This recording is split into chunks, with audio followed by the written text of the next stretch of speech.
Family থেকে আসলে কখনো বেশি চাইতো না যে অভিনয়টা আমার প্রফেশন হোক। তারা চেয়েছিল যে আমার অন্য কোনো কিছু একটা আমি করি পার্মানেন্টলি, মাঝে মাঝে অভিনয়টা করি। প্রত্যেকবারই দেখা যায় যে ঈদের ঠিক পর পর আমার সেমেস্টার ফাইনাল থাকে, সো ওই টাইমটাতে আমার পড়াশোনার এত প্রেশার থাকে, সব অ্যাসাইনমেন্টগুলো থাকে, আমার জাস্ট পাগল পাগল লাগতো। অভিনেত্রী শবনম ফারিয়া, হ্যালো, ঈদ মোবারক। হ্যালো, ঈদ মোবারক। যখনই তোর সাথে আমার দেখা হয় তখনই আমার মনটা ভালো হয়ে যায়, এবং আজকেও তাই। খুব সুন্দর লাগছে, একেবারে নতুন বউ লাগছে। কাতান শাড়ি পরা তো সম্ভবত এখন তো কাতান শাড়ি মানুষ একটু কম পরে, সেজন্য সম্ভবত। না, আমরা ঈদ ওকেশন বা আমাদের যে আসলে ফেস্টিভ্যাল যেটাকে বলি, যে ফেস্টিভ পিরিয়ড গুলো থাকে, আমরা সবসময় কিন্তু ওই যে কাতান, জামদানি, এই শাড়িগুলোর মাঝে কিন্তু অনেক কিছু খুঁজে ফিরি। তো যাই হোক, ঈদ কেমন চলছে? ঈদ খুবই ভালো চলছে আপু। এই একটা সময় যখন পরিবারের সবাই একসাথে থাকে, আর এবছর আমার বড় বোনও বাংলাদেশে, গত 3 ঈদ ও দেশের বাইরে ছিল, সো এবার আমরা ফুল ফ্যামিলি ঢাকাতে থাকাতে আসলে উৎসবটা একটু ভিন্ন হয়ে যাচ্ছে আর কি, কারণ প্রতিদিনই কেউ না কেউ আসছে, বা ওই বাসে যাচ্ছি সেই বাসে যাচ্ছি।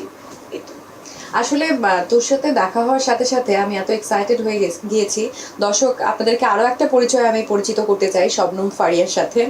নতুন পরিচয় আমরা ওকে পেয়েছি, আসলে ব্লগার হিসেবে দেখেছি, জার্নালিস্ট হিসেবেও দেখেছি, এখন কর্পোরেট লাইফে।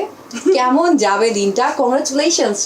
Thank you very much. আমি একটু চিন্তিত, কারণ জাস্ট ঈদের ছুটিটা শেষ হওয়ার সাথে সাথেই আমার নতুন লাইফ শুরু হচ্ছে। পড়াশোনা যেটা আমি করেছিলাম অনেক কষ্ট করে, সেটাকে ফাইনালি একটা কাজে লাগানো যাচ্ছে আর কি।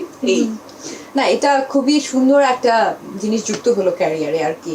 সেই জায়গাটা নিশ্চয়ই আন্টি ভীষণ খুশি। আমার মা খুশি, আমার পরিবারের সবাই আসলে খুশি, কারণ তুমি জানো, দর্শকরা হয়তো সবাই জানে না যে আমার ফ্যামিলি থেকে আসলে কখনো বেশি চাইতো না যে অভিনয়টা আমার প্রফেশন হোক।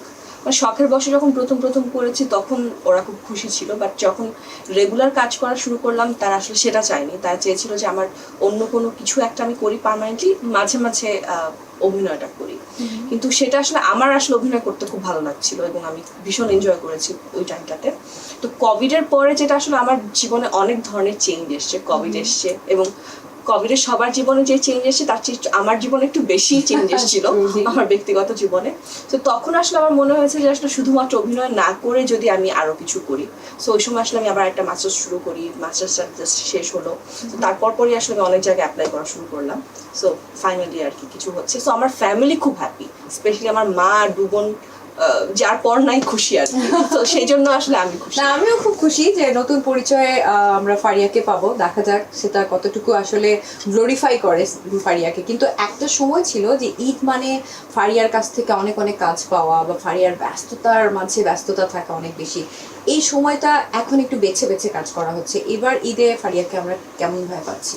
আপু, আমি তো গত 2 বছর মাস্টার্স নিয়ে ভীষণ বিজি ছিলাম। মানে কোভিডটা শেষ হলো, কোভিডটা শেষ হওয়ার ঠিক আগে আমি আমার মাস্টার্স শুরু করলাম। সো প্রথম বছরটা আসলে আমি নাটক করার চেষ্টা করেছি, কিন্তু প্রত্যেকবারই দেখা যায় যে ঈদের ঠিক পর পর আমার সেমেস্টার ফাইনাল থাকে, সো ওই টাইমটাতে আমার পড়াশোনার এত প্রেশার থাকে, সব অ্যাসাইনমেন্টগুলো থাকে, আমার জাস্ট পাগল পাগল লাগতো।